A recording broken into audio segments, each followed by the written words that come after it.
hall, No. but to put it into perspective, Mike Fanning is being accused of willfully trying to derail or prevent an investigation by the state police.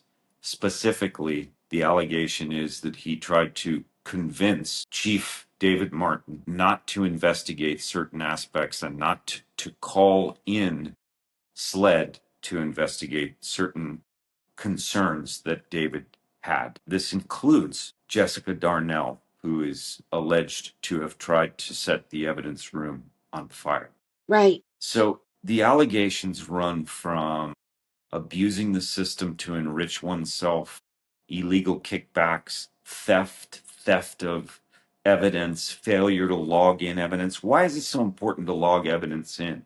Well, because for one thing, it helps other crimes get solved when it's logged, because it goes into a national system. But beyond that, it helps to mitigate when an officer might be compelled to fraudulently dip their hand into that evidence room Right. and steal some of that stuff in order to enrich themselves. So that's the allegation of what was going on here.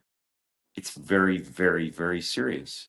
What we would have liked to have seen is Mike Fanning catching word of this from his police chief and David and saying, well, absolutely, Dave, if you think that this has happened, this was something that should be investigated, and let's bring sledding.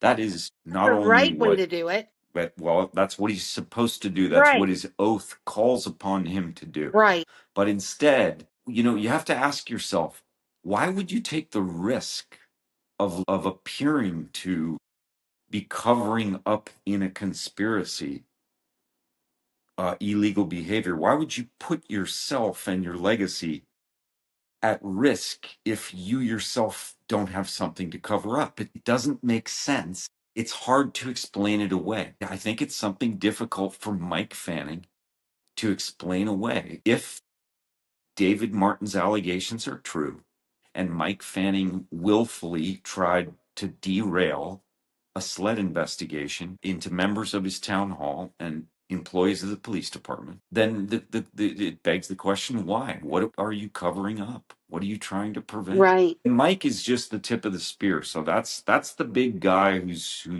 if you ask him, will tell you he's a strong mayor, and so the buck stops with him.